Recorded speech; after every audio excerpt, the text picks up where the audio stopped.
Happy and தலைக்கவசமும் நாங்கள் கொடுத்துருக்கோம். ரொம்ப நன்றி ஐயா, தேங்க்யூ.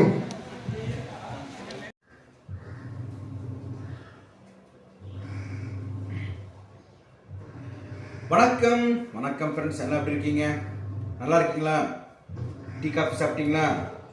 Right, okay. இன்னைக்கு வெள்ளிக்கிழமை. என்ன சொல்கிறது, வெள்ளிக்கிழமை நிறைய பேர் ஆஃப் டே லீவ் போட்டு கூட வந்துடுவீங்க இல்லையா? வெள்ளிக்கிழமை சனிக்கிழமை தானே லீவ் எடுத்துலாம் சொல்லி நிறைய பேர் வந்துடுவீங்க. ஓகே, ஹாப்பி, தப்பே கிடையாது. வாரம் ஃபுல்லாக உழைக்கிறீங்க, ஒரு நாள் ரெஸ்ட் இருந்தான்னா ரைட், ஓகே, ஒன்றும் பிரச்சனை இல்லை. அது மாதிரி நானும் பண்ணியிருந்தேன். வேலைக்கு போயிட்டுருப்போம். அப்போல்லாம் வெள்ளிக்கிழமை தான் கொஞ்சம் சந்தோஷம். சனிக்கிழமை ஆஃப் டே என் கம்பெனி. அப்புறம் வெள்ளிக்கிழமை எப்படா வரணும், வெள்ளிக்கிழமை பர்மிஷன் போடுவோம், நிறைய லீவ் போடுவோம். அப்படியே போயிட்டுருக்கு நம்மளது. அப்போது இப்போ வேறு மாதிரி போயிட்டுருக்கு. எல்லாருக்கும் வாழ்க்கை ஒரே மாதிரி இருந்துறதில்ல, மாறினே இருக்கும். மாற்றம் ஒன்றே மாறாது. அது வந்து கவர்மெண்ட் எம்ப்ளாயிஸ்க்கு வேறு, ப்ரைவேட் இப்போ பர்மனெண்ட் கிடையாது, வேலை மாறினே இருக்கலாம். கவர்மெண்ட்னா பிரச்சனை கிடையாது. ஒரு வகை பார்த்தா கவர்மெண்ட் வேலை செய்கிறவங்க கொடுத்து வச்சுருவங்க கூட சொல்லலாம் இல்லையா? 58 வயசு வரைக்கும் வேலை உத்தரவாதம், அதுக்கப்புறம் பென்ஷன். அது எங்கள் அப்பாவுக்கும் எங்கள் அம்மாவுக்கும் பொருந்தும். எங்கள் அம்மா ஹெட் மிஸ்டர்ஸ், எங்கள் அப்பா கோப்டெக்ஸ் மேனேஜர். ஸோ அவங்களுக்கு எங்கள் அப்பாவுக்கு பென்ஷன் கிடையாது, கோப்டெக்ஸ். எங்கள் அம்மாவுக்கு பென்ஷன் இருந்துச்சு. எங்கள் அம்மா இறந்தப்புறம் அந்த பென்ஷனில் பாதி எங்கள் அப்பாவுக்கு வந்துச்சு. எங்கள் அப்பாவுக்கு வந்த பென்ஷனில் தம்பியும் சூரியன் ஏதோ கொஞ்சம் மாத்திரை மருந்து கடைக்கு போகிறது அவருடைய செலவெல்லாம் பார்த்துனுங்க. அவர் இறந்துட்டார். இப்போ அதுவும் கிடையாது. இப்போ சாதாரணமாக உங்களோட டவுட் கேட்குறேன், ஒரு ஆள் நம்ம வச்சு மெயின்டைன் பண்ணோம் எவ்வளோ ஆகும் சொல்லுங்கள், யோசனை பண்ணி பாருங்கள். ஒரு 1000 ரூபா மாதம் ஆமாம் கேட்குறேன். ஒரு ஆளை மெயின்டைன் பண்ணி வச்சு பார்த்துக்கிறது இவ்வளோ வேலை.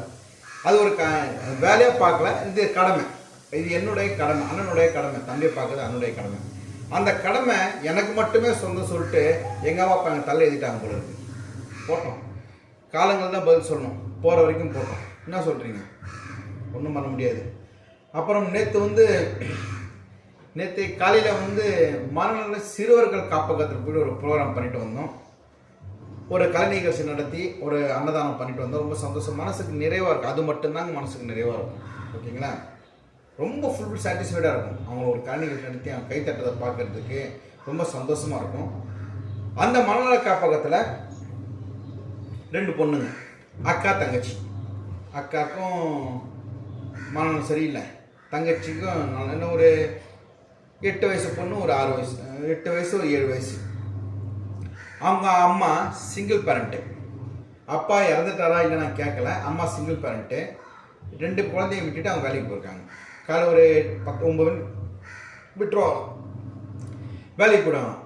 12,000 நம்ம சம்பாதிக்காங்க. ஏதோ ஒரு எக்ஸ்பர்ட் கம்பெனியில் கேள்விப்பட்டாங்க. போயிட்டு வீட்டு மறுபடியும் இந்த மனவளர்ச்சி கொண்டு காப்பது 2 பொண்ணை கூட்டின்னு வீட்டுக்கு போயிட்டாங்க. நைட்டு அவங்க கூட இருந்துட்டு மறுபடியும் காலை விட்டுறாங்க. ஒரு சிங்கிள் பேரண்ட்டு, 2 பொம்பளை குழந்தைங்க, மனநலம் சரியில்லாத குழந்தைங்க. எப்படி அந்த அம்மா பார்த்துப்பாங்க? இருந்தாலும் அந்த அம்மா பார்த்துட்டு வேலைக்கு போகிறாங்க பாருங்கள், அவங்க தான் கிரேட். இப்போ நம்ம பொம்பளை குழந்தையோ ஆம்பளை குழந்தையோ பிறந்துட்டா ஸ்கூலுக்கு அனுப்புகிறோம், படிக்க வைக்கணும். வயசுக்கு வந்துச்சு அதை பண்ணணும். ஆம்பளை பசங்களுக்கு படிக்க வைக்கணும், பொம்பளை பசங்களுக்கு படிக்க வைக்கணும், அவங்களுக்கு பொண்ணை பார்க்கணும், கல்யாணம் பண்ணணும், பேரன் பேத்தி பிறப்பான். நம்மளுடைய நார்மல் லீட் லைஃப். ஆனால் நேற்று நிறைய குழந்தைங்க நான் பார்த்தேன். ஒரு பொண்ணு அவ்வளோ அழகாக இருக்குது, ஆனால் மூளை வளர்ச்சி இல்லை. தம்பி மாதிரி தான். 2 பொண்ணுங்க, ஒரு வீட்டில் 2 பொண்ணுங்க. 2 பொண்ணுங்க இந்த மாதிரி இருந்தால் என்ன பண்ணுவாங்க? அதுதான் நம்மளுக்கு கீழே 1000 பேர் கஷ்டப்படுறாங்க. அதை பார்த்தா நம்ம சந்தோஷமாக இருக்கலாம். ஐயோ, என் பொண்ணுக்கு 20 வயசாகுது, 22 வயசாகுது, 24 வயசாகுது, கல்யாணம் பண்ணி நிறைய பேர் கவலைப்படுவீங்க. அந்த ஆசிரியர் போய் பாருங்கள், 2 பொம்பளை குழந்தைய வச்சுன்னு அந்த பொம்பளை குழந்தை வளர்ந்துச்சுன்னா அந்த அம்மாவோட நிலைமை என்ன? அந்த அம்மா இருக்கிற வரைக்கும் அந்த பொம்பளை குழந்தைய பார்த்துப்பாங்க. இல்லைன்னா ஒரு பொண்ணு பேர் லக்ஷ்மி, ஒன்று பேர் சாந்தாவாக நான் கேள்விப்பட்டேன். ஆமாம், நல்லா 2 பேருமே பேர் லக்ஷ்மி, மங்களகரமாக இருக்கணும். இப்படி இருக்கு பாருங்கள். அப்படிதான் நம்ம பேருக்கும் நம்ம இருக்கிற உருவத்துக்கு சம்மதமே இருக்குது. ஆமாவா இல்லையா? கூகுள் நிறுவன தலைவர் யாருங்க? பிச்சை. ஏதோ ஒரு பிச்சை வருமே இல்லையா? ஆனால் பேர் தான் பிச்சை. இவங்க பெரிய பணக்காரர் இருக்காரு. ஆமாவா இல்லையா?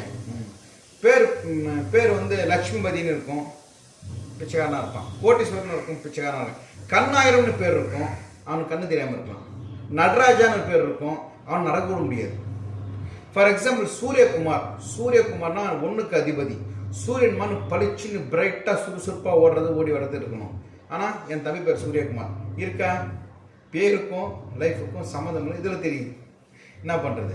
ஆனால் அந்த விதியன் பிறப்பியன் மதியன் இருக்குது, அதெல்லாம் ஓரளவு நான் நம்பிக்கை இருக்கு எனக்கு. என் டோட்டல் நம்பர் 9 வரும். 9 என்பது செவ்வாயுடைய அதிபதி. செவ்வாயுடைய அதிபதி ஆரம்ப காலத்தில் கஷ்டப்பட்டாலும் இறுதி காலத்தில் அவங்க கொஞ்சம் நல்லா இருப்பாங்க. 3க்கு சொந்தக்காரங்க படிப்பில் நல்லா இருப்பாங்க. 1க்கு சொந்தக்காரங்க கோவம் பயங்கரம் வரும். 2க்கு சொந்தக்காரங்க யோசனை பண்ணியிருக்காங்க. 3 அவங்க தான் சொன்னேன் இல்லையா, படிப்பு நல்லா இருக்கும். 4 வாழ்க்கையில் கொஞ்சம் ஏறுவாங்க இறங்குவாங்க. 5 யோசனை பண்ணே இருப்பாங்க. 6 கையில் எவ்வளோ பணம் நிறைய வரும், ஆனால் செலவாயின்னு இருக்கும். 7 வாழ்க்கையில் ஹைட்டில் வருவாங்க, சொல்லுன்னு டவுனில் போனாங்க. 8 லைஃப்லாம் கஷ்டப்பட்டு இருப்பாங்க. ஒரு காலத்தில் அடிக்கும் லாட்டரி வேறு லெவலில் போயிடுவாங்க. 8 சனியோட நம்பர். அவர் மாதிரி கொடுப்போம் இல்லை, அவர் மாதிரி கெடுப்போம் இல்லை. 9 செவ்வாயோட அதிபதி, முருகருடைய ஆட்சி. அந்த ராசிக்காரங்க அந்த 9ன்றது வந்து எப்படியோ ஆரம்ப காலத்தில் கஷ்டப்பட்டாலும் எண்டிங் நல்லா இருப்பாங்க. இது வந்து நியூமராலஜி. இங்கே நான் ஓரளவு தான் படித்தேன், ரொம்பலாம் படிக்கல. இது மாதிரி நியூமராலஜி. டோட்டல் நம்பர் விதி எண், மதி எண், பிறப்பு எண் அதெல்லாம் டோட்டல் போட்டால் வரும். ஸோ அதில் நம்ம கொஞ்சம் பார்ப்பேன். ஆனால் பேருக்கும் லைஃபுக்கும் சம்மந்தமாக இருக்குது. ஃபார் எக்ஸாம்பிள் நேற்று நான் குரோம்பேட்டில் இருக்கிற ஹோண்டா ஷோரூம் அங்கே வந்து அந்த சீஃப் கெஸ்ட்டாக கூப்பிட்டுருந்தாங்க. ஒரு வண்டி வந்து புதுசாக வந்திருக்கு, அந்த வண்டியை வந்து லான்ச் பண்ணோம். அந்த வண்டியை பற்றி பேசணும். ஆக்டிவா டிஜிட்டல், இப்போ மீட்ரு இருக்கு இல்லையா, அந்த மீட்ரு இல்லாமல் மேனுவல் மீட்ரு இல்லாமல் டிஜிட்டல் மாதிரி இருக்குது. என்னை கூப்பிட்டுருந்தாங்க, நான் போயிருந்தேன். டிஆர்ஆர் மாதிரி போயிருந்தேன். நகர் கலைஞர்லாம் கூப்பிட்டுருந்தாங்க சில பேர். 5 வண்டி 5 பேர் இன்ட்ரடக்ஷன் பண்ணோம். நான் போனேன். நம்மலாம் எப்போவுமே இருக்கணும் மோட்டிவாக, அதுக்கு தேவை இந்த ஆக்டிவாக. தள்ள போன ஹெல்மெட்டு கேட்டதுக்கு எல்லாம் கைத்தட்ட, இந்த மாதிரி டைலாக் எல்லாம் போட்டேன். ஒரே கிளாப்ஸு, சந்தோஷப்பட்டாங்க. டான்ஸாக ஆடி காமிச்சாங்க. அவங்களுக்கு ஒரு ஹோண்டா ஷோரூமில், ஒரு பெரிய ஹோண்டா ஷோரூமில் சீஃப் கெஸ்ட்டாக கூப்பிட்டு கேக்கெல்லாம் நான் தான் கட் பண்ணிட்டு எல்லோரும் கொடுத்துட்டு எனக்கு வந்து ஒரு சால்வா அனுப்பிச்சாங்க. கையில் பெரிய ஒரு கப்பு, ஐயோ கீழே சூரியக்கு கொண்டு வந்துரு, நான் இதை ஒன்று சூரியக்கு கீழே வாங்க காமிக்கிறேன். நல்லா இவ்வளோ பெருசு ஒரு கப்பு, மேலே டைமண்ட் மாதிரி வச்சு, அப்புறம் ஒரு பெரிய அட்டை பாக்ஸில் ஒரு 1500-2000 ஒரு ஹெல்மெட்டு, சூப்பரான ஹெல்மெட், ஹீரோ ஹோண்டா ஹெல்மெட் கொடுத்தாங்க. அதெல்லாம் கொடுத்தாங்க, அதெல்லாம் வாங்கி வந்தேன். அப்புறம் கவரும் கொடுத்தாங்க கொஞ்சம் காசு போட்டு, அதெல்லாம் வாங்கி வந்தேன். இருந்தாலும் அவ்வளோ பெரிய ஹோண்டா ஷோரூமில் ஒரு சீஃப் கெஸ்ட்டாக கேக் கட் பண்ணி டான்ஸ் பண்ணி எல்லோரும் ஹாப்பி பண்ணி மரியாதை வாங்கினேன். எனக்கு நான் வச்சுருந்தோம் ஓட்ட வண்டி, தட தட தட தட தட தடன்னு ஆடும். அதான் நடிக்கிறவங்கலாம் பணக்காரன் கிடையாது. ஒரு படத்தில் ஒருத்தர் பணக்காரன் நடிப்பார், இன்னொரு பேர் பிச்சைக்காரனாக இருப்பாங்க. அந்த மாதிரி நேற்று ஹோண்டா ஷோரூமில் நான் வந்து புது வண்டியை வந்து லான்ச் பண்ணுறேன். ஆனால் எனக்கு நான் வச்சுருக்கிறது ஓட்ட வண்டி. அந்த ஓட்ட வண்டியில் தான் அந்த புது ஹெல்மெட் வச்சு தட தட தட தட தடன்னு வந்தேன். சர்வீஸ் பண்ணியிருக்கேன். இருந்தாலும் வண்டி கலகலன்னு இருக்குது. இதுதான் நாம் வாழ்கிற லைஃபுக்கும் செய்கிற வேலைக்கும் சம்மந்தம் இருக்காது. நான் படித்தது பிகாம் எம்காம். பிகாம் எம்காம் முடித்தேன். வேலை செஞ்சு அக்கௌண்ட்ஸ் கிடையாது. ஒரு எக்ஸ்போர்ட்டில் ஃபேப்ரிக் மேனேஜர், ஃபேப்ரிக் செக்கராக இருந்து ஃபேப்ரிக் மேனேஜர் ஆகும். ஆமாவா இல்லையா? நம்ம செய்கிற தொழிலுக்கும் படித்த படிப்பு நிறைய பேருக்கு இதுவாக இருக்காது.